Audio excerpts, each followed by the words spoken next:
Hello everyone, welcome to episode 1 of It's Political with Pradeep Bhandari. In today's episode, we will be talking about Ram Mandir politics. Jai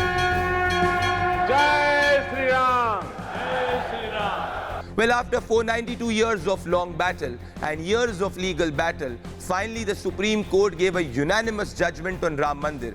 Despite the unanimous judgment of the Supreme Court and countrywide acceptance of the Supreme Court verdict, as the country gears up to welcome the Prime Minister at Bhumi Pujan, a lobby has restarted politics on Ram Mandir. The lobby, which thrives and learns from the Congress party's repeated attempt to casually politicize the Ram Mandir verdict. Not long ago, senior Congress leader Kapil Sibal, who also represented the Sunni Waqf Board, demanded that the court hear the petition after the 2019 general election. Then Chief Justice Ranjan Gogoi revealed how the extended lobby was unhappy with him because he gave the judgment on Ram Mandir. There is a political reason for the Congress party to repeatedly take this stance. The Congress practices its own version of secularism during the UPA 1 and UPA 2, which I call it as pseudo-secularism.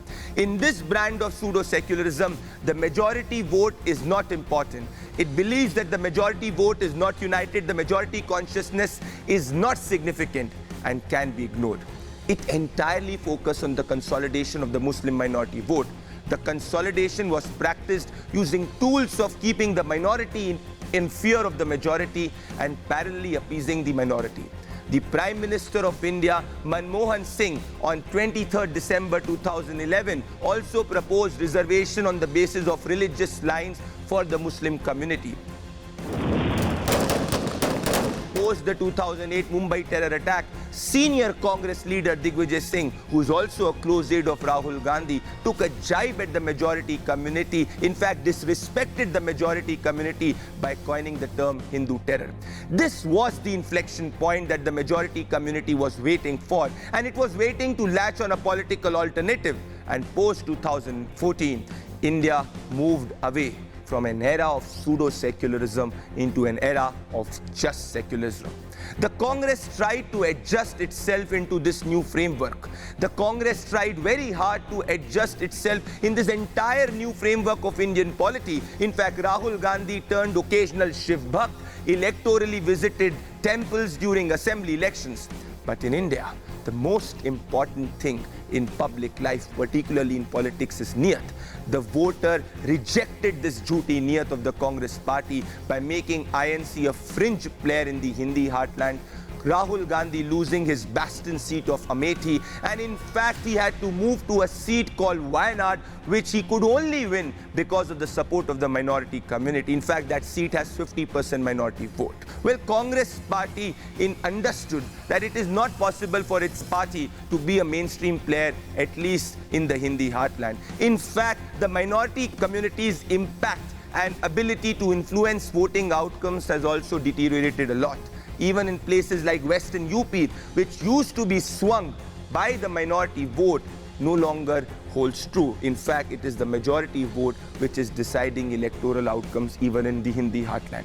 This is for the first time in 2 decades that the minority community was looking for an ownership from another party, not just the Congress party. This is where the alliance partners of the Congress party, the CPI and OAC, jump into the picture. OAC is an MP from Hyderabad. His politics thrives on inflammatory statements on divide and rule, and he believes that consolidation of Muslim votes can only happen by making these inflammatory statements. He has not received any support from the community apart from the Muslim community. In fact, even in Hyderabad, the areas from where he gets vote are purely Muslim majority areas. His recent foray in the Bihar and other states are also to be understood in this context. The second arm of the Congress party, CPI, which has just got 0.12% vote share in 2000 general election, has become a Kerala state party, where the minority vote again decides the outcome. When the minority vote swings towards the Congress party, the Congress comes into government, and when the minority vote swings towards CPI, it's CPI which comes into the government. This is why I say that there is a pattern to the Ram Mandir politics. There is a Sutradhar, and that Sutradhar has been the Congress party. But this is the new Congress party which has been captured by the JNU Brigade. This has made the Congress a fringe player. This is why when India welcomed the CA, Congress did not accept it. When India welcomed the abrogation of Article 370, Congress did not welcome it. And when India has accepted the Ram Mandir judgment, which is a unanimous judgment, Congress has not acknowledged and in fact at places questioned it. The Congress party, which is known to give iftar at the Prime Minister's residence, is extremely hypocritical to question the Prime Minister of India to follow the constitutional verdict on Ram Mandir. This is another proof how Rahul Gandhi-led Congress party has become a fringe nationally, and it politicizes things which it should not politicize, and it does not politicize things which it should politicize. This is a sign of a party which is away from the ground and extremely near to the Latin's lobby. And this, my dear friends, is the essence of the Ram Mandir politics. Thank you so much for joining me. Tune for the second episode next week. Namaskar. Thank you.